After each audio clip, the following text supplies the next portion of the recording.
In the next unit of this part, we will deal with one more change that the Babylonians made in Judah: the nomination of Gedaliah, the son of Ahikam, as the governor of the Judahite province, and the transfer of the capital from Jerusalem to Mitzpah. In the next part of this course, we will deal with what we know about the history of Judah under Babylonian rule between the destruction of Jerusalem and the days of the return in the early Persian period.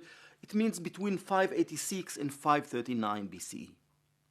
Afterwards, we will also discuss the archaeology of this period and what we can learn from it on the history of Judah under Babylonian rule.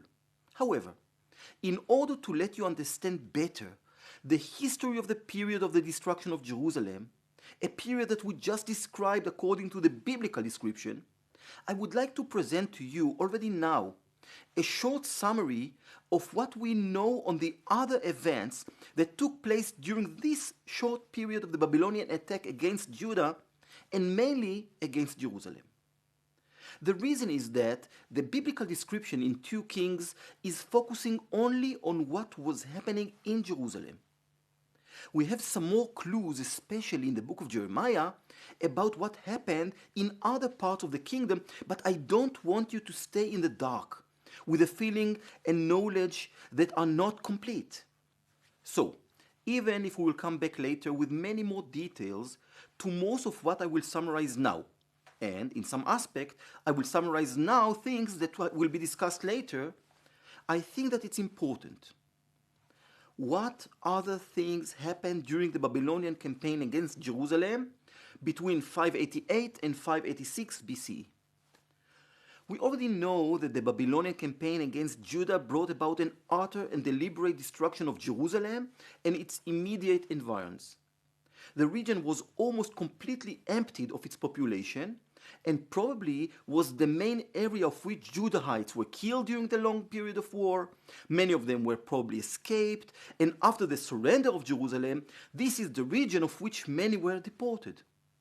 As part of the military activity, the Babylonians destroyed the main cities and fortresses of Judah's western border in the Shephelah, probably as the opening of the door to the heart of the kingdom and control of the major supply routes that connected the coast with the mountain ridge. It seemed that the hinterland areas in the south and east of the kingdom toppled in a longer, more complex process with ruinous consequences. The thriving arrays of settlements that had existed in the Judean desert, Jordan Valley, and the Dead Sea environs disappeared completely. The border fortresses of the Judean kingdom in the Beersheba-Arad valleys collapsed, together with the small settlements that had existed beside them. Tribal elements that previously had resided in close proximity, consisting primarily of Arabians and Edomite tribes, began to make incursions into the vast and relatively empty space north of the Negev, to the southern part of the Shephelah, and to the Hebron Hills. However, already in the beginning, with the 1950s, scholars noted the different fate that befell the Benjamin region and the archaeological reality that prevailed there after the destruction of Jerusalem. The same archaeological picture probably existed also in the area south of Jerusalem, between Bethlehem and Tekoa, where Ramat Rachel is, and to a lesser extent in the area more to the south as far as Beit Sur. There are no signs of destruction also in the administrative center of Ramat Rachel, and we will discuss this important fact considering the continued existence of the administration and economy in Judah after the fall of Jerusalem. The major and most conspicuous archaeological phenomenon in Judah after the destruction of Jerusalem is the sharp decline in urban life, which is in contrast to the continuity of the rural settlements in the region of Benjamin and in the area between Bethlehem and Beit Sur south of Jerusalem.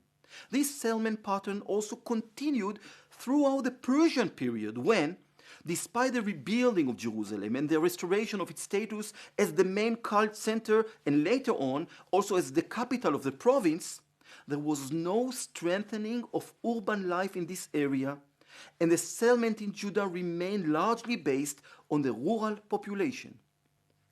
The unavoidable conclusion is that during the Babylonian period, a marked change took place in the characteristics of the settled areas.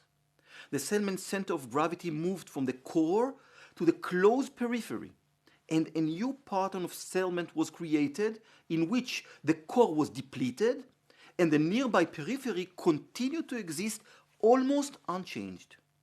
This is the background for our understanding the nomination of Gedaliah, the son of Ahikam, as the first governor in the province of Judah, and the status of Mitzpah as the capital of this Babylonian province.